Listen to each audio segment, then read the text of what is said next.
Talvez você esteja esperando que o outro mude, para que você finalmente possa ter a sua paz, a sua alegria, a sua vida no eixo, sua vida consertada. Mas o grande insight que eu te entrego, a grande virada de chave que talvez você nunca tenha parado para pensar, é que o caminho da cura acontece quando você se pergunta: quem eu devo me tornar? Quem eu devo ser? O que eu devo fazer? Mesmo que o outro não mude. Percebe que as relações, elas ficam travadas porque existem dois, onde um aprendeu a amar pelo controle. Então é uma pessoa que ela quer prever tudo para não sentir dor. Então ela controla, ela manipula, ela quer ter poder literalmente sobre o outro. E em contrapartida, a gente tem um outro nessa relação que aprendeu que para se estar numa relação, para se ter amor, para se ter convivência, ele precisa ceder. Então ele precisa se anular, ele precisa se agradar, ele precisa praticamente se amputar. Ele não pode existir, ele não pode ser quem ele quer ser, ele não pode ter outros tipos de pensamento, outros tipos de valores, que isso não difere. Que isso não traz a divisão, isso não fere o valor daquele outro que está na relação. É um ponto de vista, é uma perspectiva, é um momento.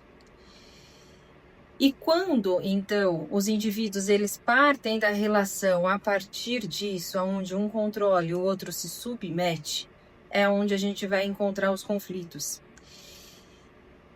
E se você está vivendo na situação onde você está saturado, você está se percebendo que você não consegue ter identidade, você vive agradando, você vive anulando, você vive priorizando o outro e não se priorizando, vive se culpando, achando que você não é uma pessoa boa, que você é ruim. Normalmente você quer se fazer ser ouvido, se fazer ser compreendido por aquele outro que está te controlando. A sensação que você tem é de sufoco, que está te sufocando. E você sente uma sensação de insuficiência, porque não tem mais nada do que você possa fazer, se doar, se dedicar, e a pessoa continua achando que não tá bom. A pessoa continua te cobrando, e você se sentindo cada vez mais insuficiente. Assim como se você está sentindo que precisa controlar tudo, porque se você não controlar, tudo desanda, tudo acaba, tudo cai, porque tudo depende de você, você precisa cuidar de todos, você precisa ali ser o centro, organizar, porque senão você não tem, você se vê sozinha, porque talvez as pessoas vão pular, abandonar o navio, o seu valor está muito agregado à prioridade, a ser útil, dentro dessas relações. E aí não é por maldade, mas você começa a cobrar porque essa sua cobrança está atrelada ao seu valor pessoal. Então, se alguém não te dá atenção, se alguém não te dá prioridade, se alguém não faz o que você fala, isso vai contra aquilo que você é. Então, parece que a pessoa está ferindo você, está ferindo o seu valor, aquilo que você acredita. E aí, o caminho da cura não é aquele que controla, conseguir controlar aquele através da submissão, da inferioridade, da amputação do ser, e nem aquele que vive agradando, se anulando, continuar se submetendo ou fazer a ruptura de forma agressiva. Se essa relação ela importa, e ambas as pessoas querem que essa relação dê certo, o caminho sadio, o caminho maduro, é que cada um possa trabalhar a sua ferida individual. Então, normalmente, aquele que vive agradando, se anulando, se amputando, ele se sente insuficiente. Então, ele precisa fazer, ser útil, agradar, se anular, porque isso está atrelado ao valor dele.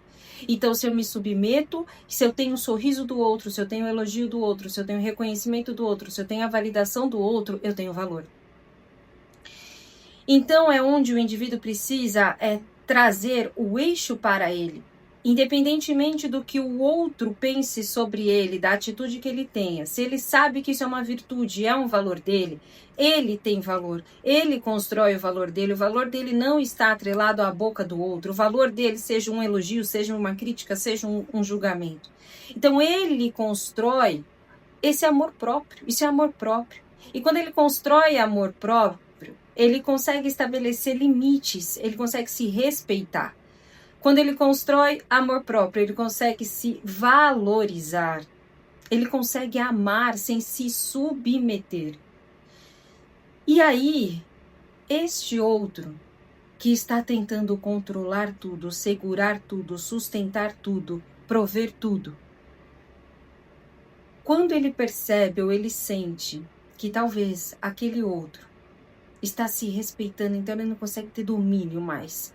Ele não consegue ter mais poder, ele não consegue ter mais autoridade, porque este outro está se valorizando, se priorizando, se respeitando, se pondo limite. O que ele pode sentir? Ele pode sentir a ferida do abandono. Então é onde ele pode, essa pessoa pode, porque o valor dela está em o quanto ela é procurada, enquanto ela é útil, enquanto ela é necessária. Ela percebe isso como amor. Então, como ela precisa trabalhar? Ela precisa trazer para ela a suficiência dela estar presente com ela mesma. Então, ela pode sim trabalhar um pouco, começar a trabalhar a possibilidade dela descansar um pouco, ao invés de ser o tempo inteiro útil, o tempo inteiro presente. Ela pode se fazer presente, mas não cobrando. Ela pode se fazer presente quando ela é procurada, porque ela está centrada, ela se cuida. Então ela prioriza o seu cuidado, ela se prioriza daquilo que ela gosta de fazer. E ela começa a perceber o que eu preciso me tornar e ser, sem que eu precise controlar a admiração do outro, o respeito do outro, a prioridade do outro, a atenção do outro, o foco do outro. O que será que está me faltando o quê? Será que está me faltando eu buscar me preencher daquilo que eu gosto de fazer, daquilo que eu sempre tive sonho de fazer, seja estudar, seja um curso, seja fazer uma transição de carreira, seja colocar hobbies na minha rotina, porque todo mundo tem hobby, eu não tenho hobby, porque eu fico à disposição. Faço um autocuidado, uma massagem, uma ginástica, uma dança, algo que me preencha, que eu me sinta feliz comigo mesma. E aí, essa relação vai saindo desse peso, aonde um tenta puxar e o outro tenta fugir, aonde um quer calor, quer presença e o outro quer frieza, quer afastamento. E aí se começa a haver uma relação saudável e mútua. Porém, entretanto, todavia, você pode aqui mudar. Então, se respeitar, pôr limites em você. E o outro aqui pode não querer mudar. Ele pode permanecer o mesmo. E aí a grande virada de chave é: eu vou conseguir sustentar porque isso que eu estou me tornando me traz paz. E eu vou conseguir compreender mesmo que o outro não queira mudar. Então, mesmo que o outro continue gerando essa sensação de que tudo que eu faço nunca tá bom, que eu sou insuficiente, que eu não sou bom o bastante, que eu trago desgosto, que eu sou desleal, que eu me priorizo, que eu sou egoísta, que eu sou frio. Assim como você. Se você começar agora a se preencher, você vai conseguir se sustentar. Então, soltar as amarras, soltar o controle, deixar a relação fluida, para que aí sim possa haver desejo, mas se você fizer isso e o outro não mudar e o outro não te desejar, você vai conseguir soltar, você vai conseguir abrir mão e deixar o outro ir.